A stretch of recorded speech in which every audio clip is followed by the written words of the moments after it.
See all of you here tonight and in person, and as one of my dearest friends said, and we actually are here with wearing clothing from the waist down. So it's great. Record, and welcome to everyone who's viewing us virtually. I'm AJ Sidransky. I've had the distinct honor of being asked to organize these readings this year, and I welcome you all, and I hope that we'll be able to do this, sans, let's put it this way, in person, in situ for the rest of the year. So with that said, we want to get started. Just give me 1 second to get the intro.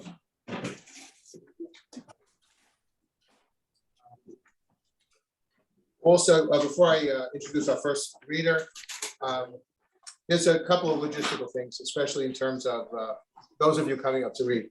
You'll please look into the iPad so that you see yourself in the center of the screen, which is on the upper left.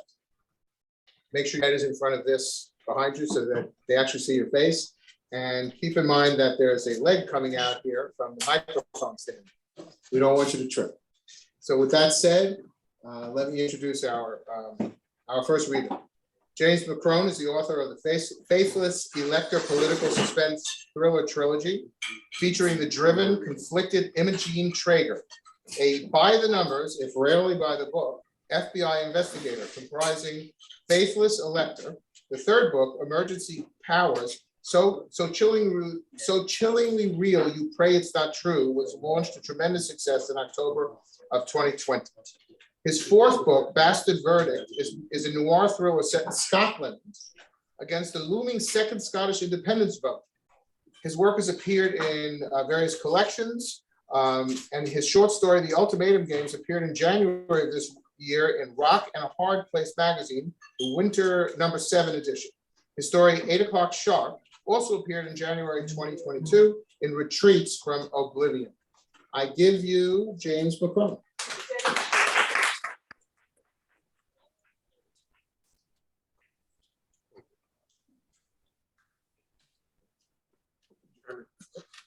And then I tripped over the thing. Be careful. This is the opening from a work in progress called Witness Tree. My truck was 2 miles down the road, 2 miles in the dark, along backcountry Oregon roads, either flooded or in the process of being washed out. An unrelenting rain battered the plastic roof of my sanctuary, a dark green porta potty by the roadside near the crest of a hill. If I struck out for the truck in the pitch dark, I'd have to tread carefully in the clattering rain, have to listen to my footsteps to know what kind of ground lay beneath my feet. The night is dark and I am far from home, I whispered, a kind of incantation from Cardinal Newman's poem, The Pillar of the Cloud. But no light, divine or otherwise, could guide me. As I perched on the closed toilet lid, I had every reason to believe my truck, a 1993 GMC Jimmy, wouldn't start, since that's where it had died that morning. I'd left it by the side of the road and hitched a ride with one of the dump trucks up to the job site. I was casual labor on the install of a drainage system for one of the farms behind the hill. Backhoes, cranes, and dump trucks moved with loud efficiency, but it was down to guys like me to stand in the muck, shoveling sand and gravel into place, raking and settling the earth in the small spaces. Good money, and a 2-week job at least, with the promise of more like it to come.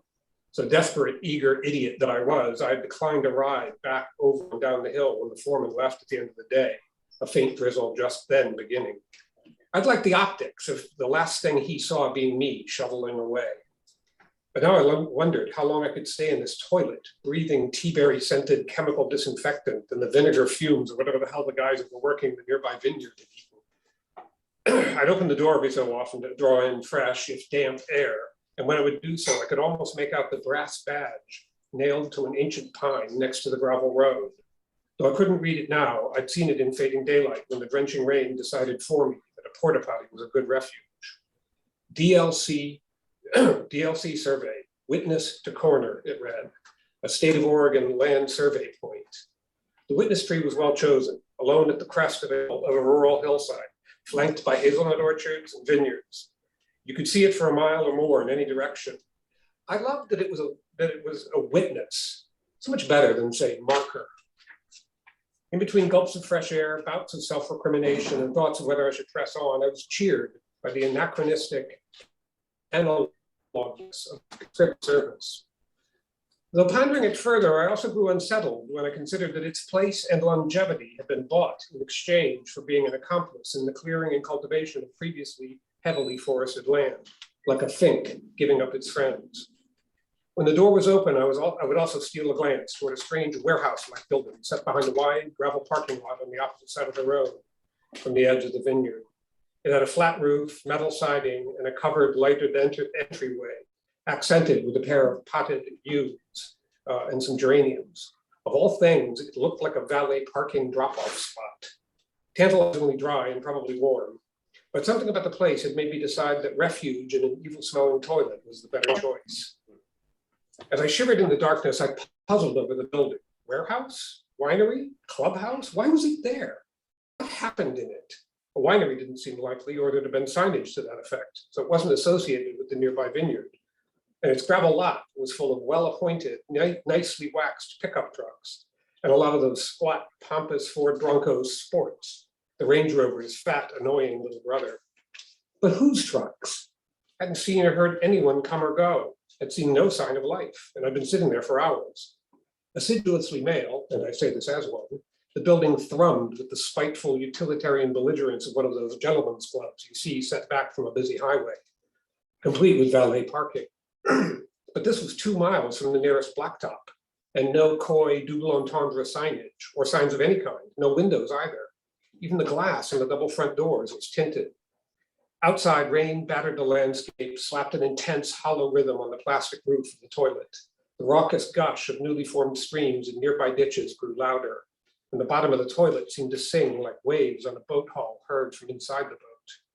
As I cast my hearing into the darkness, straining for any sign that my porta potty might be carried away, I heard footsteps on gravel, far off, and a voice.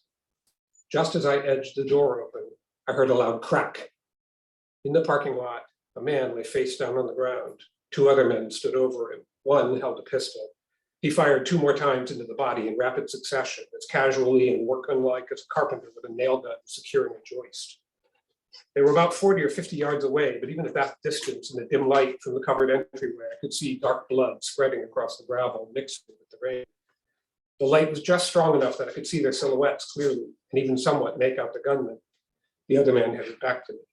They were dressed for the rain in heavy gear with hoods pulled firmly over baseball caps and drawn tight under their chins. Within the gaudy, deafening rain, I could hear my own breathing, feel the flush of panic surging inside me against the cold. The gunman stared at the body. His compatriot placed a comforting hand on the gunman's shoulder before gazing out through the rain and dark, reassuring himself that no one else was around. Turning fully around, he stared directly at me. I froze as our eyes met, felt my stomach tighten, my breathing stop. After a moment, he turned his head to look down the hill. I had seen him, but at this distance in the dark, he couldn't see me. Satisfied that they were alone, he trotted over to the nearest pickup truck, one of the few with a battered, weathered look, like maybe it actually did work for a living. He grabbed a muddy 5-gallon bucket from the truck bed and then stopped by one of the raging gullies next to the parking lot and filled it. Walking back to the body, he dumped water over the head like a comic wake-up scene from a movie. He put down the bucket and he and the gunman each grabbed an arm and leg. The body was small and slight compared with them as they heaved it between them toward the weather-beaten truck. I stared horrified through the open porta potty door. They grimly set about their work, first rolling him into a tarp next to the truck, then hoisting the thin body into the back. Another trip with bucket to dilute blood. As morbidly absorbing as the scene was, I couldn't dispel the look of the felt more than seen in the darkness. Where the shooter's face, even at that distance, it seemed to register dismay, if not regret. I'd sensed a vacuous malevolence in the compatriot as he stared through me. It was he who now kneeled to pick up the shell case on the gravel, putting them in his jacket pocket, before giving a sensuous sniff in his cupped hand. The weathered truck, it seemed, was the dead man's, and as they prepared to leave, there was a pantomime show where each seemed to accuse the other of having the keys. Finally, the shooter jumped into the bed of the truck, unrolled the body and fished for keys in the dead man's pockets. The keys found, the other man rolled the body back into the tarp. And as they prepared to leave, the gunman driving the dead man's pickup truck and the other one in one of the choicer trucks, I quietly let the door of the toilet close and flipped the lock, occupado, but not before I saw them begin to roll onto the gravel road, headlights off. The slow crunch of wheels on gravel cracked and popped like it was inside with me. I held my breath as they passed inexorably by, frightened that they might shoot through the door of the porta potty for good measure, or just because it seemed like fun. The rain began to slow and I could hear the two trucks creeping away along the road. I tried to conjure where they were. After what seemed like half an hour, I heard nothing, not even a faint patter of rain, but I stayed there, shivering, listening to the night. And that's the end of the first chapter of Witness.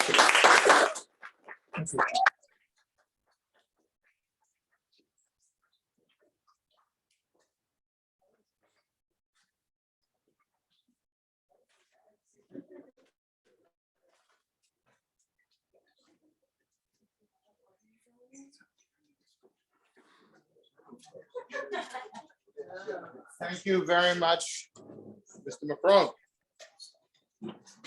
That was very, very chilling. Second reader tonight is Gary Cahill. Gary is an active member of the Irish American Writers and Artists, as well as Mystery Writers of America of New York. His short story, Dark Dipped Crime Fiction, has appeared in many venues. That Kind of Guy, as a first story Black Mask selection in Ellery Queen's Mystery Magazine. Succeeding pieces have been published with the fabulous Shotgun Honey, short story genre fiction, the Big Pulp Magazine, Kennedy Curse Anthology, Pulp Empire, and the slightly out of character First Line Literary Journal. His On a Two-Way Street was featured as a cover story in Mystery Magazine, formerly Mystery Weekly, and other work has appeared in print, ebook, and audio podcast versions in volumes 1, 2, and 3, and print omnibus of the late lamented Plan B magazine. He won the New York chapter's MWA cookbook contest, good for you, with the tale of a meeting with psychopath Deputy Sheriff Lou Ford, from John Thompson's noir classic, The Killer Inside Me, and is a two-time Blue Ribbon champion in the Great American Apple Pie Contest at the Colts Neck, New Jersey County Fair. Now that's impressive. He's currently on staff at the Weehawken, New Jersey Public Library. Gary?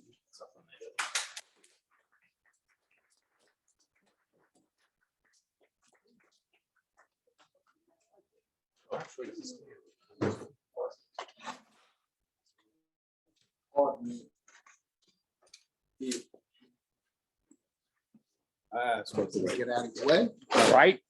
Thank you so much.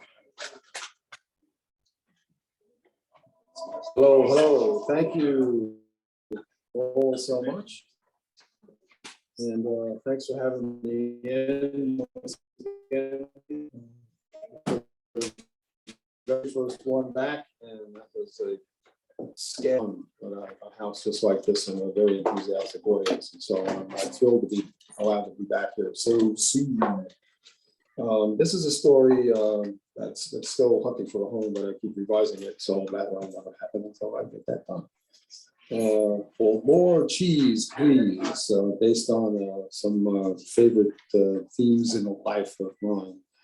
Picks up with some activity between two characters. I've written a number of short stories about G and Willie, who are leftovers in Deep West Side, Hell's Kitchen, still running a small policy business with the overlording protection of downtown with a capital down. And what we have here is they're going to discuss providing for Willie's niece, Sierra, when she has her wedding in some funky dive that they've been hanging out ever since they were all little people.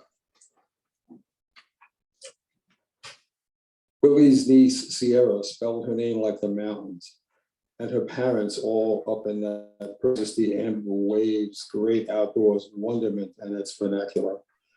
As close as anybody around here ever got to capital N nature was 3 blocks over through what's left of Hell's Kitchen to the east bank of the Hudson. And due to their lack of 4 saber-clawed furry feet and metal-piercing fangs, the most agreeable wildlife being street pigeons, gulls, terns, and grunge-diving cormorants, occasionally rousing themselves to wheel across the panoramic view of Jersey City, Hoboken, and the Weehawken shades and heights, looming not exactly majestically to the west. It was in the spirit of the non-opulence of home that she and we decided to low profile the ceremony and reception. To wit, gleefully smelling the caterer's menu of finger food, composed salads, Italianate roll-ups, and unidentifiable arson fried and over-roasted somethings or others, with a pile of fabulous, if I do say so myself, pizzas. It's inside baseball. And a couple of super spicy Mexicali tidbits chipped in by Sierra's ever adoring Uncle Willie and me, her ever adoring adoptive Uncle G, the pie man. Speaking of cheese, said Willie, apparently lost in the ozone, I managed to corral our contact at a greasy little move you wanted to make, meaning my just for fun criminal move on procuring the over-the-top flight Italian finishing cheese that would make all the difference in the pizzas. A spirited move con brio and nefarity. We satisfied Sierra's desire to low-key her special day, yet we felt our loving efforts on her part would be best represented by some East Coast style low-level felony, involving a shopping trip to the black market, just because it's who we are and just because we can. So the contact, he's here. Good man, Will, where is he? And I stood to go meet. Waiting right downstairs in that old storage room off the way from the office and the walk-ins. And then I nearly fell down. The dungeon, called that not for what it looks like, but for what happens there. A little out of the way, isn't it, Will? And maybe uncalled for? Well, better safe, as they say, considering the batter boys who might be in play. Oh, how exciting. But assorted and varied under the radar crimes are still so day to day around these parts. I often forgot they're illegal, some more illegal than others. So down the steps and past the office, past the walk-in fridges, past the house whiskey cases and all the whiskey cases that should be elsewhere, but never made it to their proper destinations. I raised a wave to our fabulous friend, Manolo, a do-it-all-bar employee we found to be most trustworthy as long as he got paid. A true all-American. Willie slipped him a hundy and Manolo slipped him back a key to the storage room. I couldn't imagine why the door was locked. Click. No need to imagine anymore. Squeaky Cleat's feet were bare up to the ankle level frayed edge of the silver duct tape, windings of it plastering him to an ancient heavy-duty oaken chair from another eon. It looked like an up-the-river big house gray bar hotel hot seat old Sparky special model from some hard angles and shadows black and white crime film. I bet Willie threatened Squeaky to yank up a pant leg, salt water, soak his head, slap on the electric beanie, wire it up, plug it in if he didn't. Do what exactly? Squeaks the cheese man, I said. Look, he's a twitchy guy to talk to, I know, but you had to like strap him in. He might be twitching a lot more real soon. This deal needs to go one way, G. No detours. I don't feel like messing around with this guy. Which meant this was personal. Okay, Squeak, let's yank that tape off your yacker and you tell G what's going on. The way you know what's going on, right? Will slid a little to his right and Squeak's eyes traveled to the axe handle, a vintage old school beaten stick standing up against some old beer boxes. Then Willie kicked away an errant carton on the floor that had been blocking my view of the handle's newly mounted stone and strap-on silver shiny bladed axe. Squeak took a peek at his naked feet with all those toes still attached. And I doubted he'd do anything contrary to chain gas. So Willie jerked the tape off his face. His voice lives up to his nickname. What the hell you doing? What the hell you doing? You should only have it on TV. I tell you it's all good. I know I gotta pay them. Where did you think TV got it from, Squeak? You don't clam it up, and pretty soon we're gonna be holding what's left of your feet to the fire. And Willie held up a hand real close. With the squeaking cease. Shush, I got it, Squeak. And Willie tossed a thumb his way as he filled me in. He'd be getting a little mouthy about when he was going to get around to settling up his rather gigantic rollover losses after that debacle he created betting college and pro. I told you, I was going to get back on top of it. What went back on was the duct tape. And Will lifted up a wee bit over Squeak's snorting nostrils just to give him a distant yet defined view of his could-be finish line. And he'd also been mouthing off about this connection to these cheese thieves in Italy. Yeah, I said, I know, that's how you got on it. A sizable parcel for purchase, correct? Not quite, but it is the true king of cheeses, G. No offense, but existing far beyond the deservedly beloved Parmesan or Reggiano. And for the first time ever, I heard the name of a cheese, not spoken, but intoned. Willie actually cleared his throat out of respect.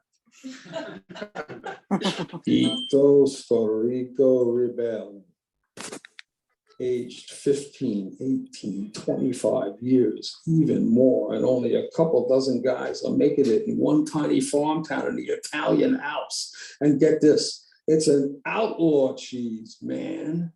The cheesemakers showed their asses and middle fingers to all the controls and standards and all that tradizione bullshit to make it the way they wanted to make it. Stuff's a work of art. Milk's 80-20 cow and goat open field grazing on mountain grass and wildflowers. It's unbelievable. He must have had a taste off a chunk, and even he knew. Squeak's uncle on the other side got set up with some burglar teams, night raiding these middle of nowhere dairy farms that store the stuff on racks and shelves in some barn. No security, nobody watching. They move it through a fence like diamonds, like jewelry, for Christ's sake. Southern Italy, Eastern Europe, like any other merchandise, totally out of control market pricing all day. And all they're making millions. Speak of lifting. How much does a wheel weigh? 70, 80 pounds. What you fuck mind? Really smart for rarity. It looks like it hurt. So let's join the club. Why buy it when we can bag it off this big mouth miscreant? How about 2 for the price of 1, which is nothing? I thought for a moment. Correct me if I'm wrong. We're only dealing squeaky here, right? Please God, not some super connected, high and mighty chef guy in some semi-secret gourmet palace in the hills of New Jersey, and they'll be gunning for us because we dared to screw with his ill-gotten cheese. Nah, it's just squeaky, G, just squeaky. Trust me, no one's looking for him. And we're lifting it from Squeak. Why? Because he's got it coming. Because he owes us. And I'll use it on darling Sierra's wedding pies in savagely copious amounts. Oh, I'm so glad I bought Willie that dictionary and toys. and right there, an acid tripping clear light epiphany. It all came together. A 25-year-old Italian finishing cheese from the snow and grass and wildflowers of one mountain village in the Italian Alps. I went Joseph Conrad all over Willie. My God, Will, the flavor, the flavor. It felt like planting the back of my hand to my brow in all lightheaded ecstasy. And then I came back to earth, shot the cuffs, as it were, and righted myself. Cool, I finger snap, let's do it. So how did it get here? Well, it's not here, naturally. But I got to the US of A, across the ocean on a serious, somebody's decked out diamond seafaring yacht, offloaded offshore to a commercial fishing boat, right into, wait for it, Cape May, New Jersey. Yes, sir, right to Jersey, like everything else worth having. Trucked it in halfway up the coast into the surprisingly delicate, caring hands of some guy who once did the boat owner a rather heavy-handed favor. What kind of favor? Well, the kind involving 3 black Harleys, a chopper ride over the hill, a more than decent lunch, and getting 2 local cops, a park ranger and a state trooper to all simultaneously look the wrong and therefore the other way for a car too fast to follow. Aha, I said. Got it. Thank you.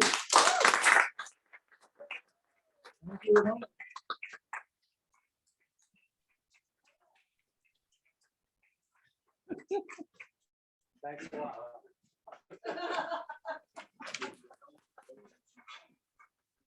Thank you, Gary. Now you can take me out for dinner. Oh, well. Actually, Thursday. I want some of that cheese on that pizza. So I'd like to welcome our next reader, Bill Chambers.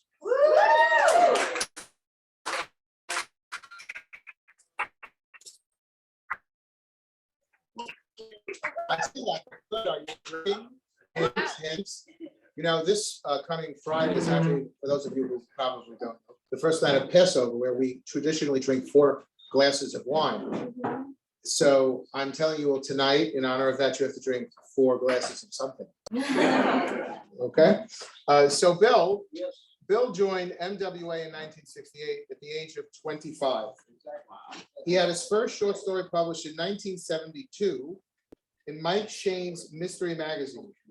He's published 3 novels, Death Toll, The Redemption Factor, and The Tormentress. Bill, is The Tormentress like 50 Shades of Grey? His stories have appeared in major mystery magazines such as Alfred Hitchcock and Ellery Queen. He served as executive vice president of MWA from 2000 to 2002. So, Bill, welcome. Thank you. Thank you.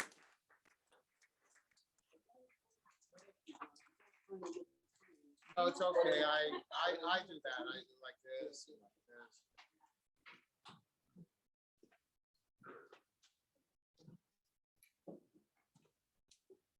You watch your step inside. Thanks a Okay? lot. Yeah. Come around this way. Okay. And Watch your out for the step cheese.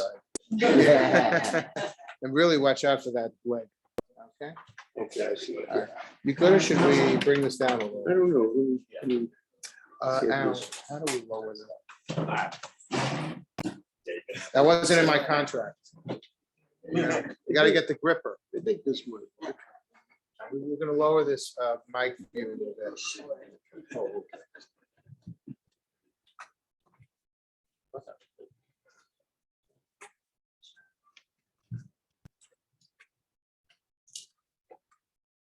Okay, give that a little test. There.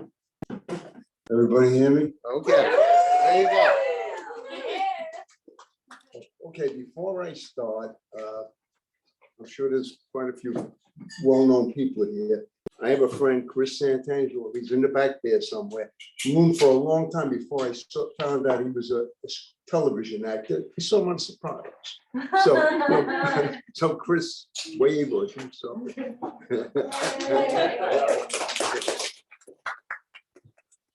Okay. Arthur Stern looked past his denim-clad daughter at the apartment she had taken in one of Manhattan's ghettos. It was the first time he had seen it, and he frowned critically. A rickety wicker settee served as a couch. The top of an ancient and probably unworkable combination TV radio cabinet was used as a bar and held 2 bottles of cheap rye. The lifelike poster of communist Che Guevara that decorated the otherwise plain wall behind the bar deepened the hue of Stern's pink complexion.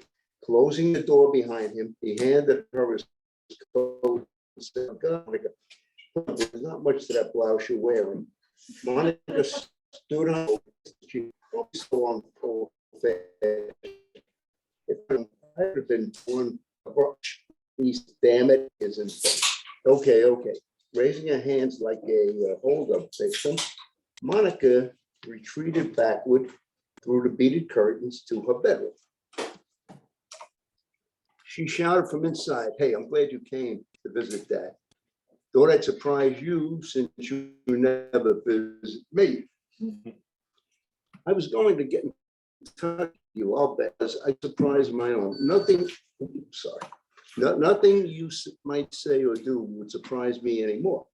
Monica returned, mixed two highballs. You see how old this story is. It sat on the settee next to Stern. They clinked glasses. He said, "Happy birthday." "Well, I'm not 24 till next week. Don't rush it. I didn't know what to give you as a present, Monica, so I thought I'd find out what you needed and write a check. I don't really need anything. Seems like you could use everything." "Like what?" "I have my home, a job, some home.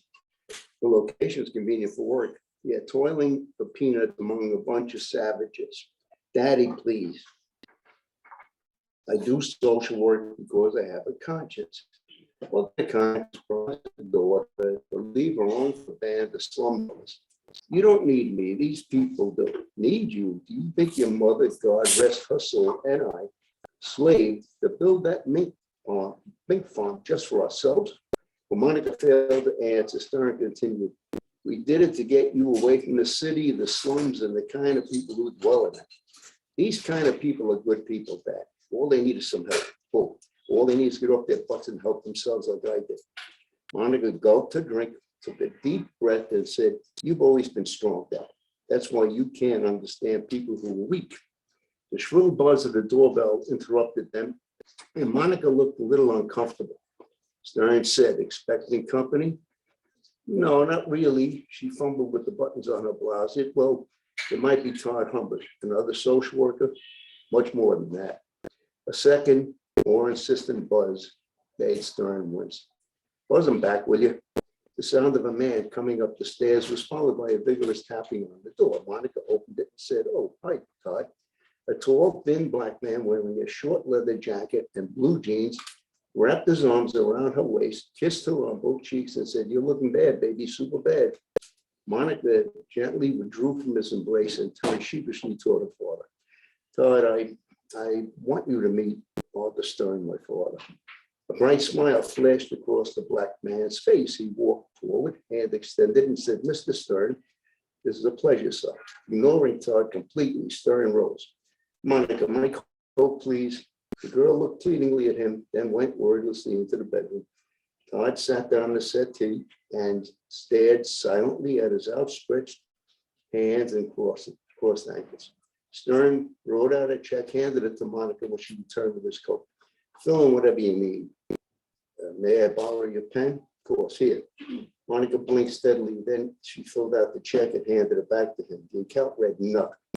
The odor of rancid food that pervaded the hall disappeared as Stern stepped into the cold night air. He crumpled the rejected check in his fist, threw it into the gutter, and ordered himself to be calm. However, his stomach churned and his temples throbbed as he envisioned the black man with his daughter. The black man's arms around Monica. Stern strode around the block, trying to decide what to do.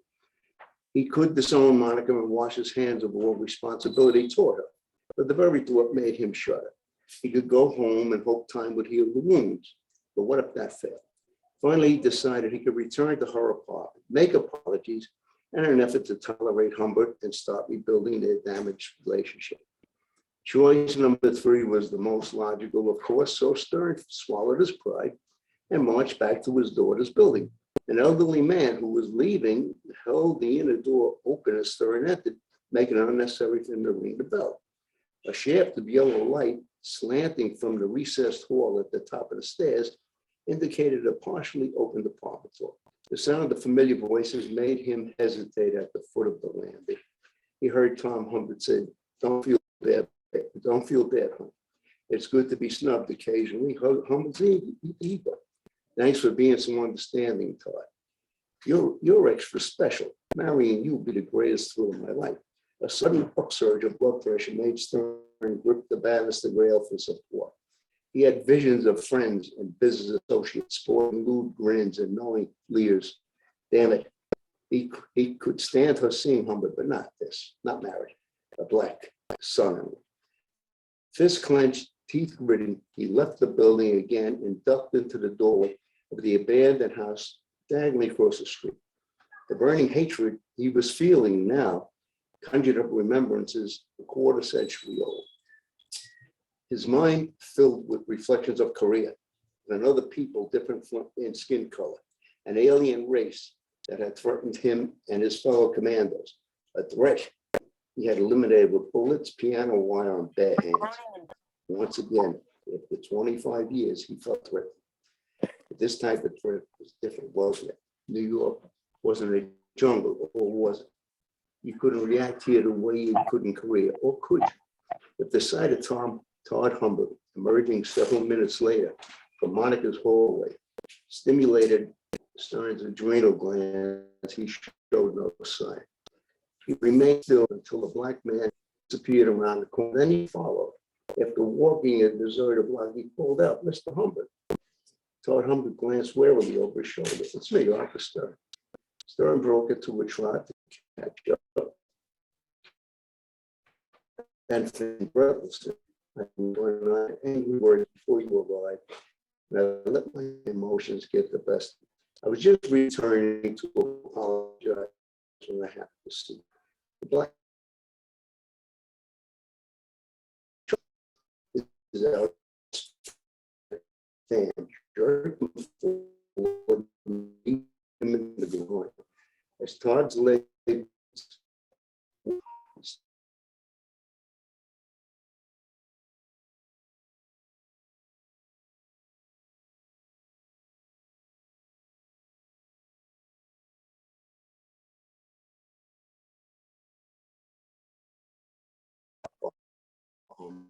his head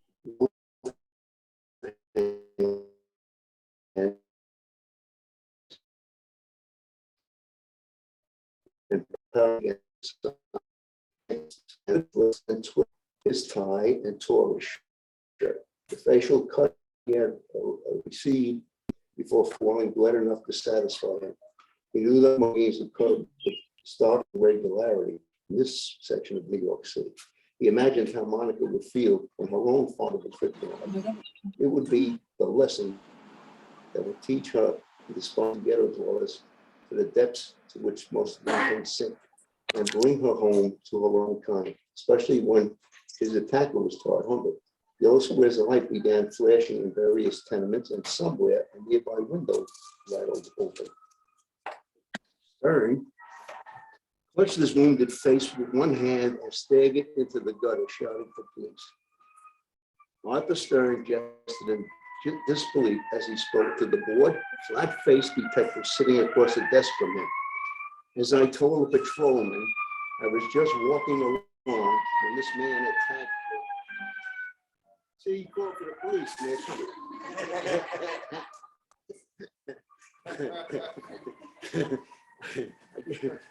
I came back to the neighborhood because I wanted to talk to my daughter again.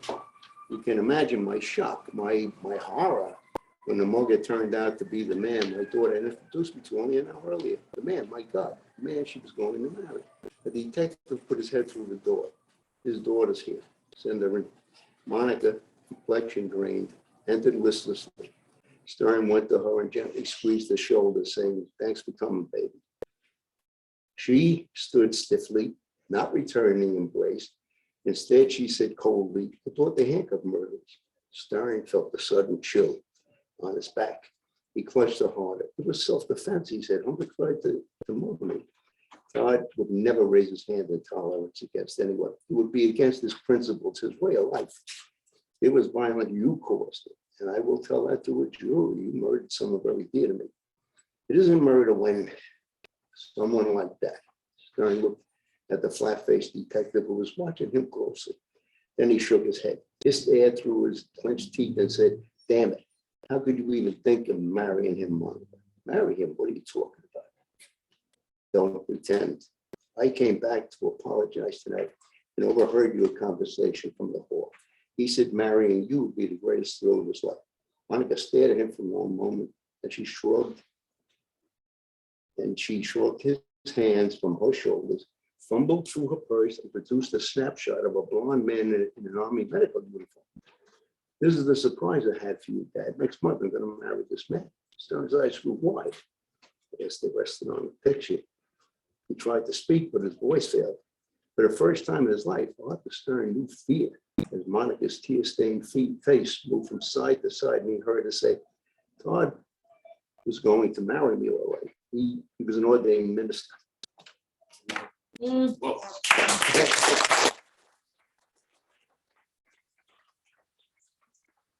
I first wrote that story, it was the height of the civil rights movement, and no magazine would touch it. Now, some of you in here know who Bill Bronzini is, a very famous writer, a good friend of mine. Bill, I was sitting in a McCann's bar with him across from the Roosevelt Hotel back in the 70s. And I was frustrated. I said, nobody will touch this story. So he says, well, I'm going to do an anthology for the Miss Writers of America. He says, let me see. He gave me the title, which is If I Quenched It, taken from a line not though. Anyhow, since then, the story has been published maybe 5 times. It was published as required reading in the UK, in the London middle schools, and in the all the middle schools of Scotland. Alfred Hitchcock's magazine back in the 90s took it as an Alfred Hitchcock mystery magazine classic. So it's been around.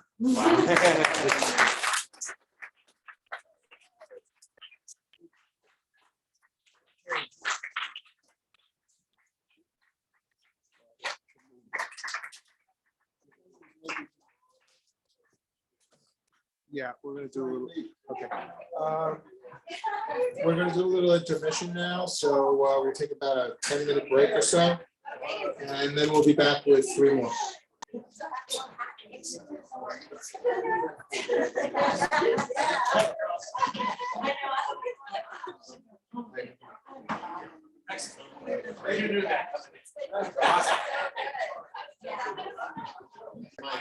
And I have to stand on my toes.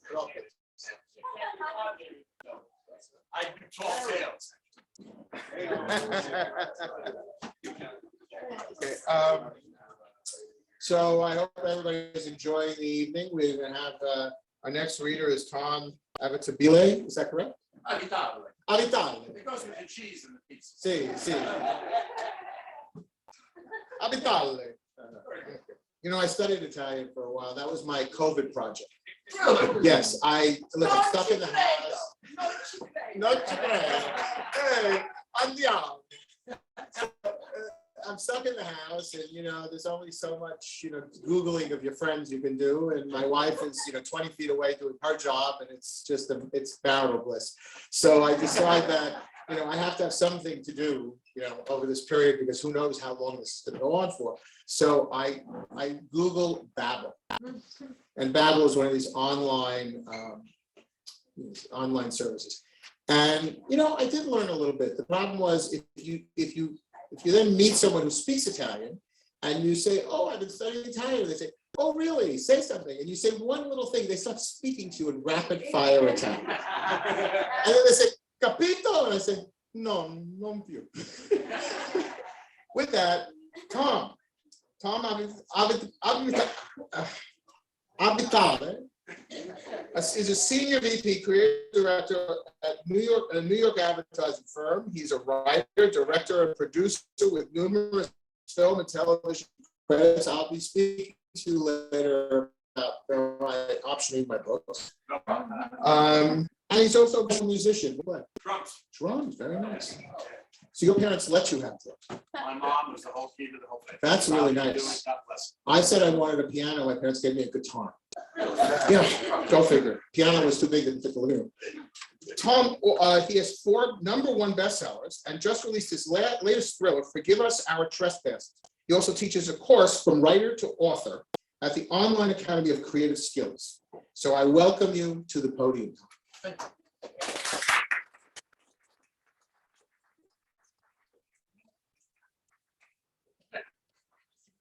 Thank you. My pleasure.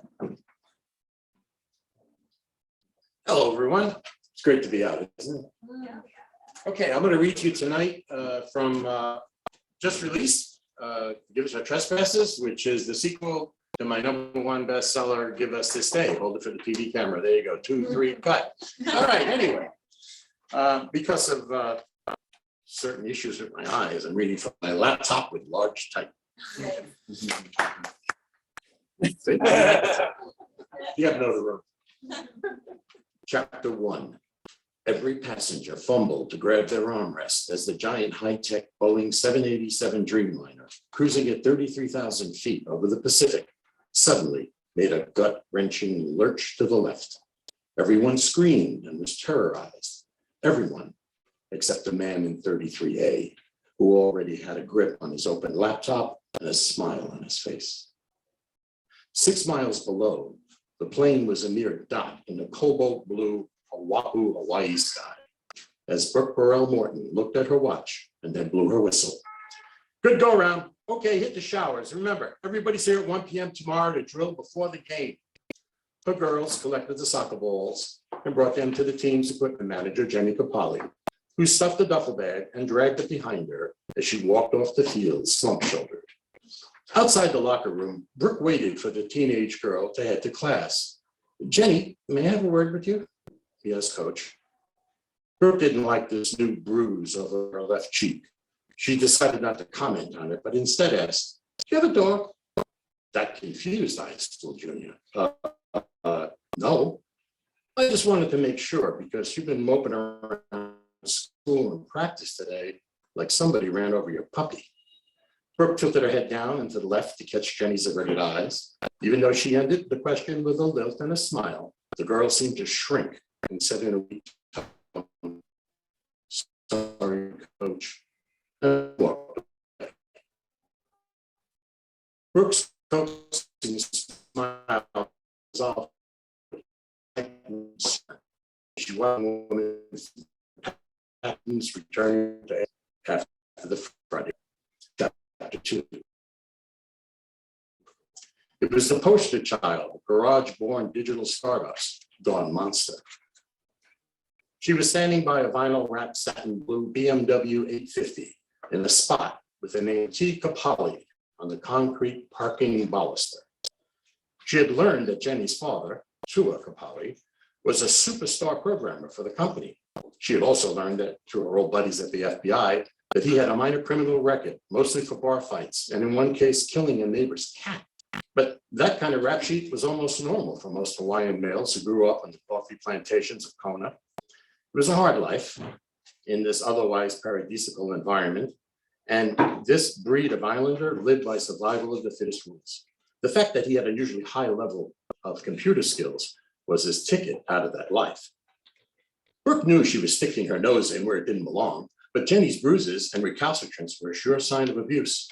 Maybe she could help her father if he noticed it too, or at least that was her good angel's rationale when she saw him approach her car. As he got closer, he removed his sunglasses and recognized her. You're from Jenny's school. He put the briefcase in his car. That surprised Brooke. She had never seen him before. Yes, I'm Jenny's soccer coach. I was wondering if I could have a word with you about Jenny. Yes, you see, I'm concerned. He banged the top of his car. Is there something she's screwing up at school? Brooke was thrown by his sudden rage. No, not at all. But she has been somewhat despondent lately. And I was wondering if you knew of any reason, pressures or issues at home.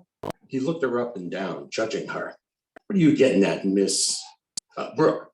Miss Brooke Burrell Morton. You're married to a guy? You know, usually you phys ed girls. Brooke stepped in. Usually what? He looked her up and down again. Nothing. So what's your point? Brooke's years of police and investigative procedure kicked in, and she reverted to the persona she had when she carried a federal badge. Look, Mr. Capali, by Hawaii state law, I'm duty bound to report any suspicions to the authorities, but I know how that can destroy lives and careers.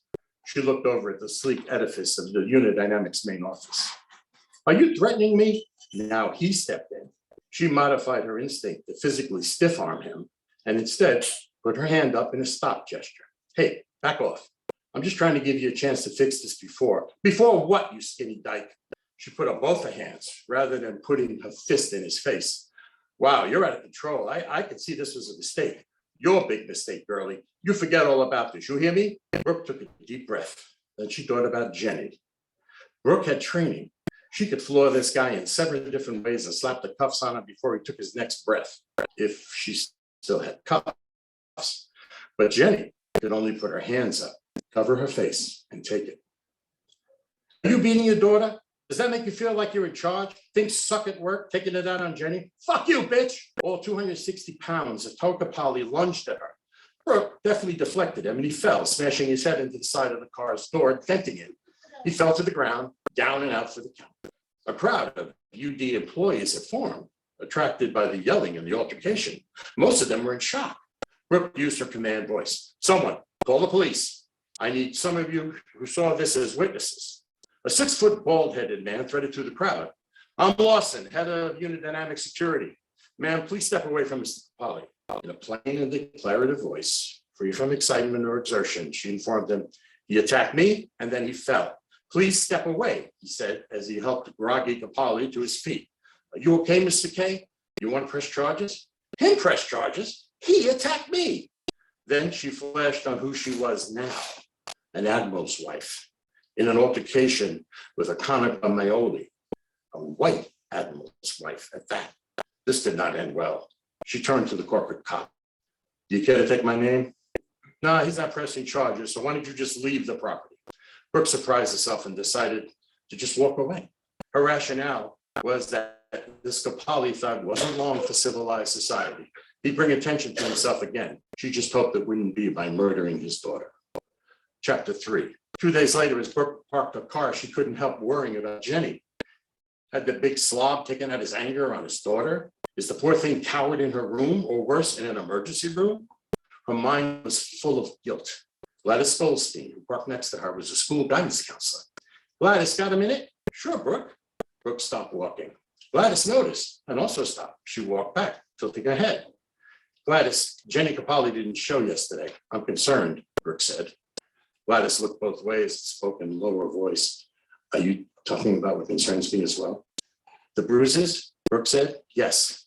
Well, I confronted a dad. Hold it. You did what? Brooke, we're just educators. That's the job of child services of the police. I know, but I thought I could reason with him. So I went to his work. What? You shouldn't do anything like that on school property. Brooke, the union jurisdiction, the school's insurance coverage, and the state's legal coverage only applies to school grounds. You took a big risk, Brooke. Yeah, I guess I'm into all this. Look, abused kids are an epidemic around here. Too many drugs, too much sun, hell, too much coffee. Whatever it is, if we put our careers on the line for every child that's a victim of something, there wouldn't be enough teachers left for the rest of them.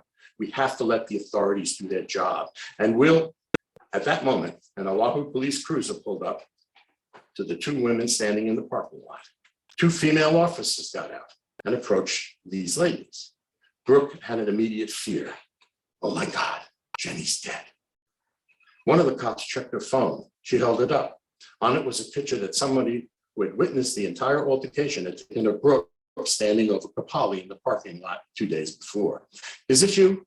Yes. Would you come with us, please? What's this about? You're a person of interest in the murder of 2 Capali. Gladys put her hands over her mouth. Is his daughter Jenny all right? Brooke said.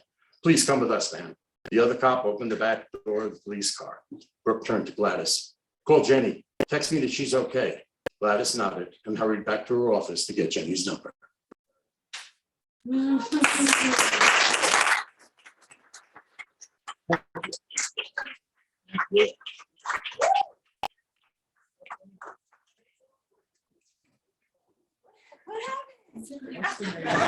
Read the book to find out. available at Amazon. Actually, what happens is, Because she's accused of murder. She's big deal with her. She starts to pull the onion back. Starts to reveal that the father is being blackmailed. It's an international plot that's bigger than anybody ever knew. And she's got one thread of it. She's pulling on it. Who's the guy in the plane? Don't give away. the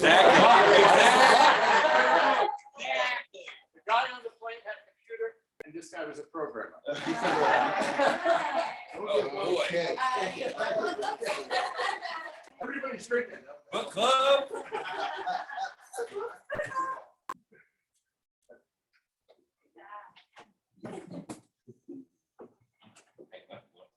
Now, I think I'm okay. Yeah, I think that's okay. All right, so thank you. That was fantastic. Where can I buy it? Where can I buy it? Oh, the one right here. I'll swap you. I'll tell you what, I'll swap you. Really? All right, so, to be painfully candid, with the end of, let's hope, the end of the COVID epidemic and the reintroduction of live, live in-person events, we still have a lot of members who would like to read, but they are a little concerned about, being out in public. So yeah, just a key problem getting situated. So we have two mystery guests. So the first mystery guest is a guy we all know and we all love, who's a terrific author. I've read much of his work. And he's also the president of the chapter. His name is Al Tucker. He's sitting right here. He's got he's the creator of the Diana Andrews stories and mysteries, and also the Big Island series, which is also set in Hawaii. So I give you Al Tucker. Woo!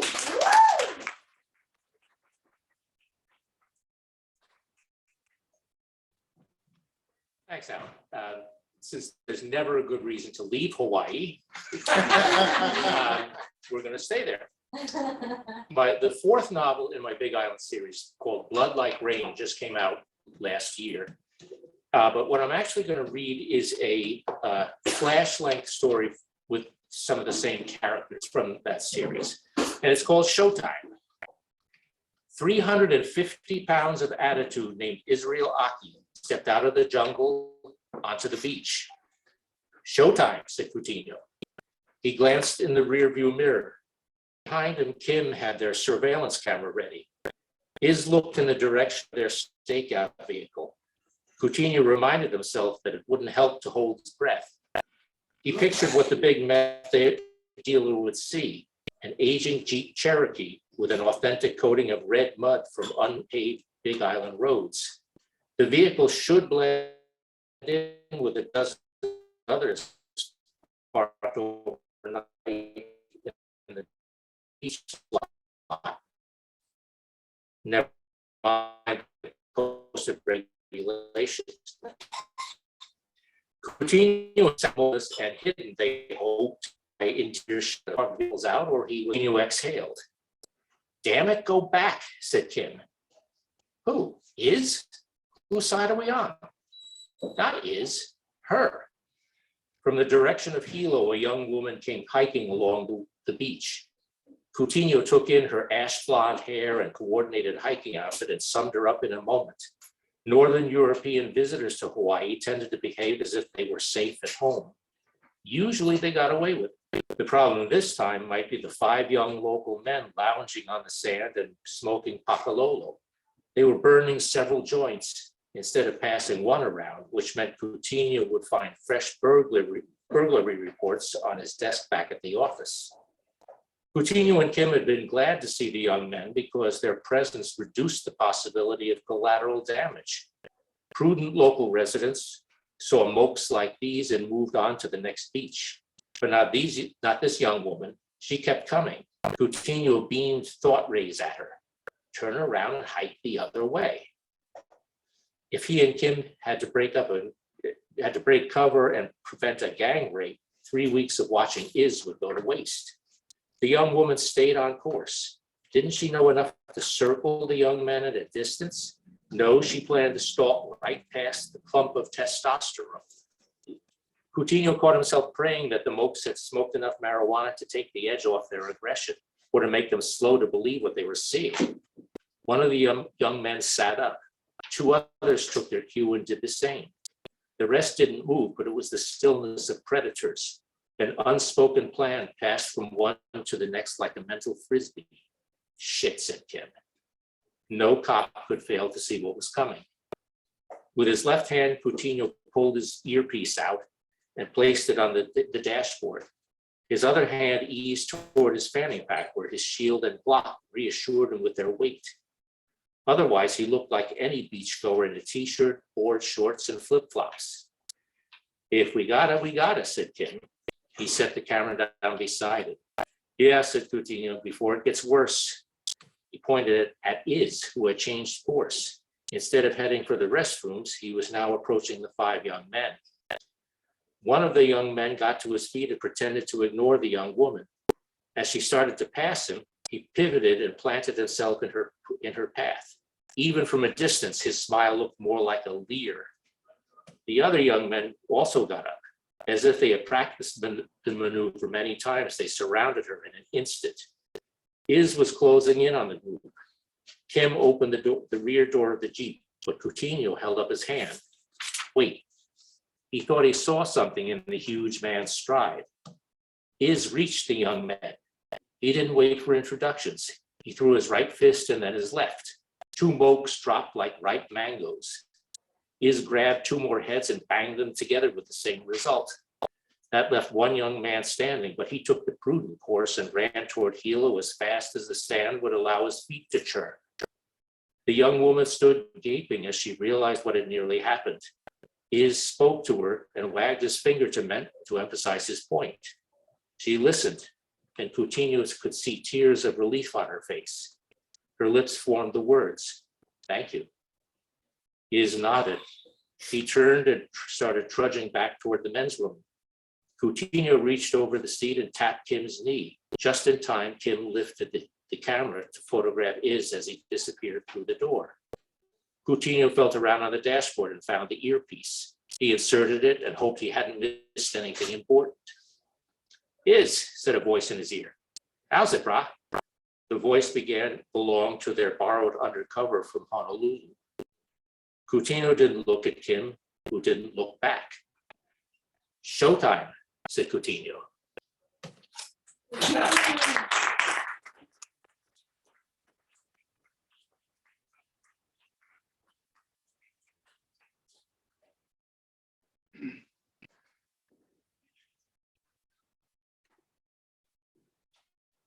Well, we've come to that last reader of the evening. So as I was saying, we were having a little problem getting enough people.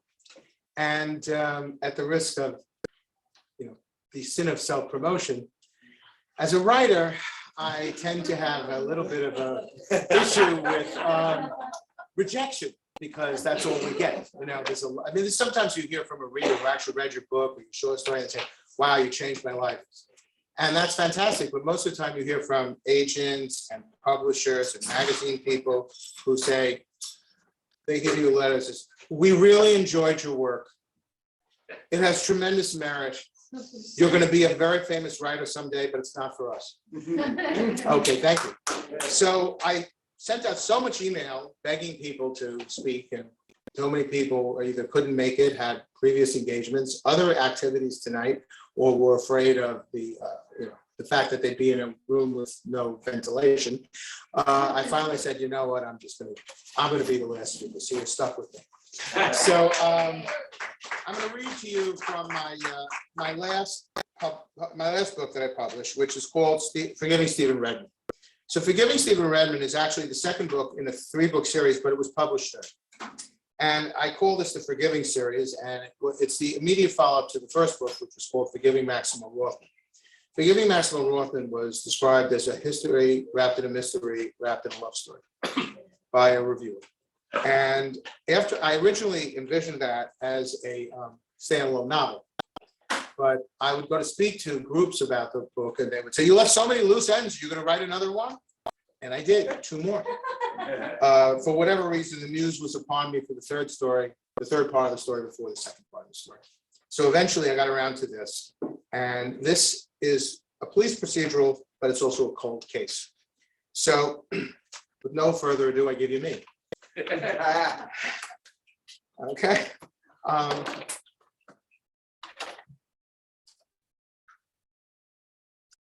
Prologue. Hands worked deftly, applying plaster to lathe.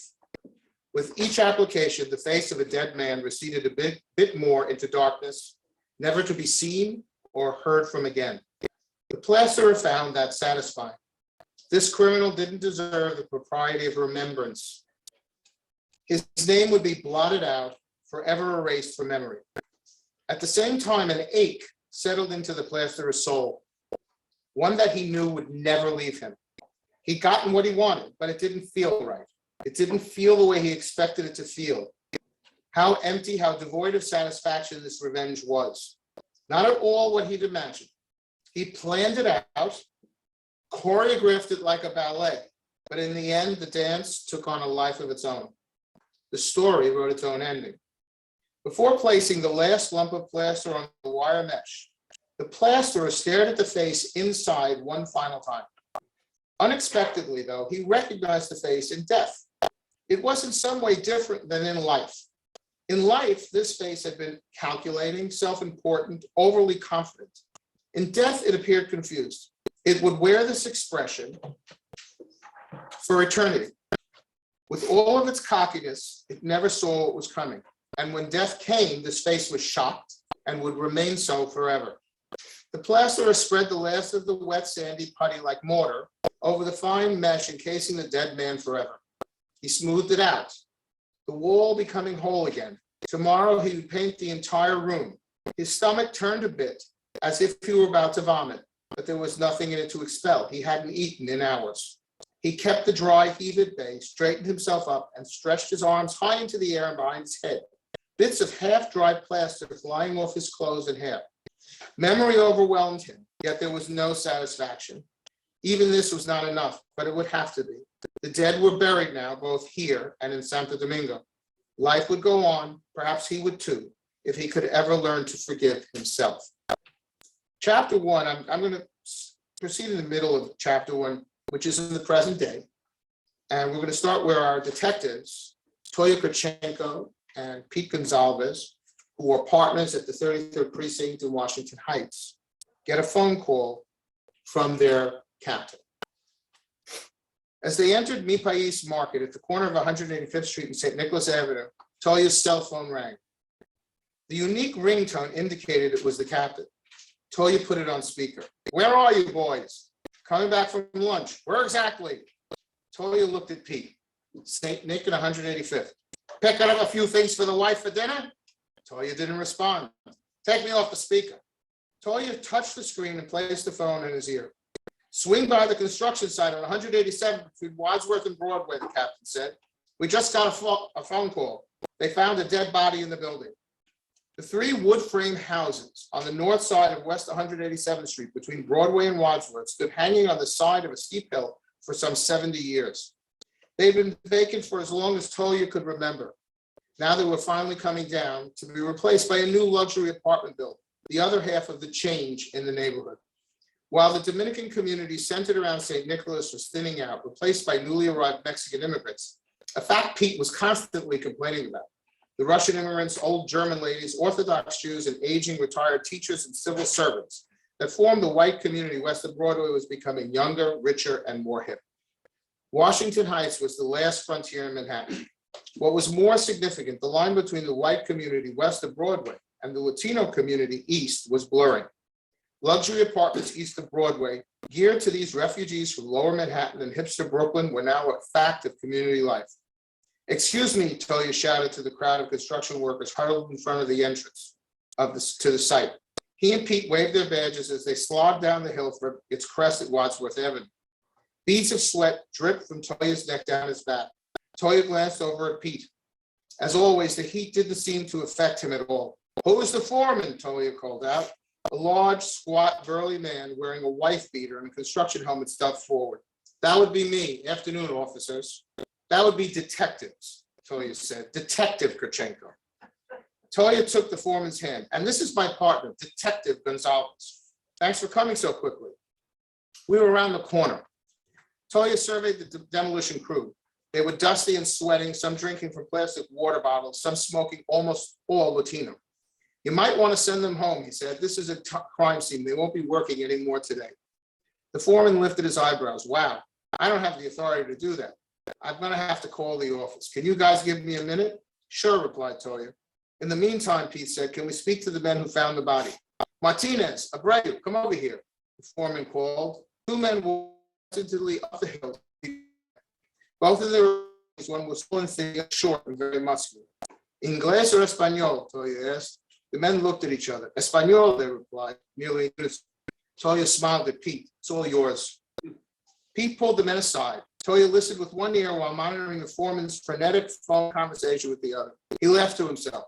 He understood a few words of Pete's Spanish and the answers the construction guys gave them, but not one word of what the foreman said. Toya couldn't even identify the language. However, the foreman was talking, whoever the was talking to was screaming back at him, his anger evident through the phone. Toya's phone rang. "Yes, Captain." He could hear the same voice he'd heard through the foreman's phone in the background, only this time screaming in heavily accented English. "I've got the owner on the other line," said the captain. "He's freaking out about closing down, says he's behind schedule. What's the story?" "We don't know yet. We're waiting for them to take us in. Pete's talking with two guys who found the body now." "Okay, just go in and call me when you're done. We're going to have to close it down, but I'm not going to tell the owner right now till you call me back. I don't want any problems." "Got it." Toya clicked off. He turned to Pete. "What's the story?" "They were in the first building, farthest down the hill on the top floor, breaking down the walls with sledgehammers. When they hit the wall on the west side of the bedroom, on the top floor, the plank crumbled too easily. They pulled it down with their hands, and in between the interior and exterior walls, there was a body, still clothed, even with a hat." He struggled to suppress a smile and lowered his voice. "They freaked out, ran out of the building. They don't want to go back in." Toya smiled as well. "Superstitious? Yeah, think?" Toya turned to the foreman. "We got to take a look." The foreman waved at the workers who found the body. They averted their eyes, attempting to ignore him. He shook his head and mumbled something in his language. "Follow me," he called to Pete and Toya. They circled around the crane to the site. "Watch your step here. It's a little wobbly." "The two men who found the body, I'd like them to come with us," said Toya. "That ain't happening," the foreman said. Toya looked at Pete. "They're not going back in there, brother. They told me they're not coming back here for work either." Pete shook his head. "Don't force it." The heat became even more stifling inside the old house, the windows having been painted shut for decades. Where the glass had broken, which was pretty much everywhere, there were sheets of plywood hammered over the frames. The place stank, a combination of garbage and animal and human waste that had accumulated over decades. They covered their mouths and noses with their hands. The foreman pointed a flashlight to the dilapidated stairs. "It's not as bad upstairs," he said. "We unsealed the windows there. There's some ventilation." Visibility increased as they approached the third floor. The foreman pointed left to the back room. Toya and Pete walked gingerly, the floorboards creaking. Inside the wall, between two windows, was a body sitting on a chair, dressed in a suit with a hat perched on its head. It was an odd sight, something completely out of context, almost like something in a dream that makes the dreamer question the authenticity of the scene. Calling the thing in the chair a body was giving it more credit than it deserved. It was more like a between a skeleton and a mummy. There was still some thin, crackling skin stretched across the bones. What was clear was that it had been there a very long time. Pete and Toya pulled out the rubber gloves they always carried with them and slid them on with a snap. "Never seen anything like that before," Toya said. "How long do you think he's been there?" "Long time," said Pete, leaning in and examining the body more closely. Look at the style of the suit, double-breasted with those wide lapels. The suit hung on the skeleton like a clothing hanger with nothing to fill it. There was a large, dark bloodstain on the left side of the jacket, mid-torso. "I could see why these guys were scared. They didn't want to come back up here. That's really creepy." Toya unbuttoned the jacket and pulled it away from the skeleton gently so as not to disturb the fragile remains. Beneath the jacket, a white sleeveless t-shirt, exactly like the wife beater the foreman was wearing, hung from the bones. Toya pointed to the large dark stain on the t-shirt, mirroring the one on the jacket and the tear in its fabric. "Looks like that's where the bullet entered." The tear in the fabric corresponded to the location of the spleen on the body. The bleeding would have been very heavy. Tolia let the jacket slip gently back into place. Don't touch anything else, he said. The whole thing could just collapse. You're right. Let's get a CSU in here. He pulled out his cell phone and turned to the foreman. I'm sorry, my friend, but like I told you on the street, send your boys home. Work's done for the next few days. This is a murder scene now. The foreman mumbled something in his language again. Where are you from, Tolia asked. Albania. So,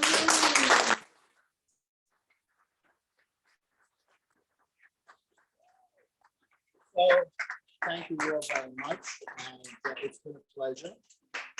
Are they allowed to stay and drink if they want? Absolutely. Absolutely. So feel free. Me, I'm going home to watch the rest of the Yankees games. They're actually leading. Right. So by the time I get home, they may be losing. So thank you again for coming. I want to thank all the readers. Spectacular, great stuff. If you're not a writer, I hope you read and I hope you buy our books. When's the next one? The next one, I was just going to tell you. See, you didn't give me a chance. The next reading is in June. It's the 15th, 8th? The second Tuesday. Second Tuesday in June. And you can find us, you can find information on our website, MWANY.com. Was it .org? .org, MWANY.org. If you follow us on Facebook, or are we also on Instagram, I think? If you, I'm not, the person who's in charge of that isn't here tonight. So you can follow us on Facebook, and you can see, all of our events on Facebook. If you are writing not a member, we'd love you to become a member, even if you haven't been published. Ooh. So you all again. Have a great night.